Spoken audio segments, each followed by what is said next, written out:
The Challenger acquisition actually meant that we were getting serious about it because you need to invest in a platform. It was a very strategic acquisition because immediately within a very short span of 4 to 6 years, we could really get good platforms as well as a good set of training crews. This meant that we would leapfrog in terms of the region, a capability which did not exist in many of the navies within the region. The total number of 4 submarines will allow the RSN to conduct a more comprehensive and thorough evaluation of the intricacies of operating, maintaining and training personnel for submarine operations at an economical cost. It is a demonstration of Singapore's commitment to maintain and, where necessary, improve the operational capabilities of our armed forces. We consider ourselves part of the pioneer crew, and we realized that we were forging something new for the Navy as well as for Singapore. So there was a big mission and a challenge in the sense that we want to do everything and we want to do our best as pioneers of this new submarine capability for the Navy.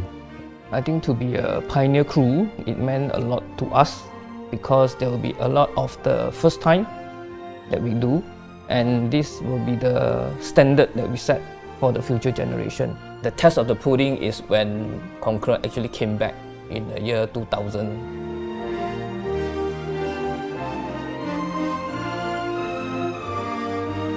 2000 when we brought the first submarine back. And then we were straight away tasked to be participating in the, I think, NDP. Yeah, NDP, which the nation was celebrating 35 years birthday. Yeah, right. So the year, what we did was we actually presented the nation with the submarine by servicing the submarine at Marina Bay. Yeah, so this one actually is a birthday present to the nation.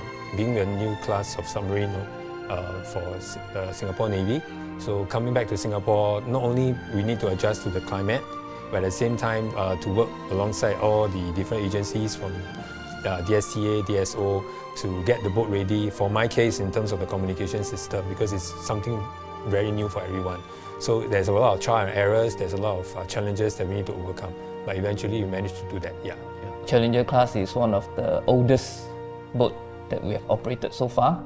I think since their launching in the 1960s till now is almost 50-60 years old. So it's a very old platform. Therein lies the challenges for the engineering. We did send a lot of the engineering crew and the support crew to Kockums, the shipyard that have built the submarine, to learn from them and to carry out a lot of hands-on work together with the Swedish shipyard workers. The then submarine maintenance branch was set up by a lot of our local engineers and technicians. We have to give credit to the Swedish engineering that their engineering standards are really up to the mark, and they did design her with the latest technology that have lasted for a very, very long time. And of course, with our modernization, where we upgraded the weapon system, we upgraded the combat system, and also the sonars. All the bilateral exercise, parsecs exercise, all the Navy always request for submarine participation because they know that hunting a submarine is not easy. So they always make their effort to have this opportunity to exercise with a Challenger class submarine. We can really dodge around their ASW effort, and they always find it we are a very good exercise partner. Our first time doing Pacific Ridge, which is a submarine rescue exercise in Singapore, where Conqueror was the first one to meet with the submarine rescue chamber from the USN. The second first time is our first long trip up Malacca Straits, and after that we have a first time dive in the Indian Ocean. Exercise Karat bersama 5 Simbex, Singaru, almost all the regular bilateral exercise that the RSN participate, the Challenger class always took part in it. That's when I forged a very deep bond with my fellow shipmates. We got to know each other like family. After all, we stayed days and days together, 24/7. We know each other. We got to know each other very well. And to these days, those bonds hold. The Swedish would say in your backbone that you have this particular sense of urgency and responsibility to each other. That's why when you see another submariner, you understand, because they also go through the same experience, the same sort of understanding with each other. Yeah, because working in a submarine, even we have differences. But once we come into operations, we come into work, everybody work together. We help each other. No question us. So it's really, we put differences aside and work together as a group. We grew from this platform. We started from this platform. It has served us well for so many years. It has taught us a lot of things that develop what we are today. It marks the end of an era of Challenger class.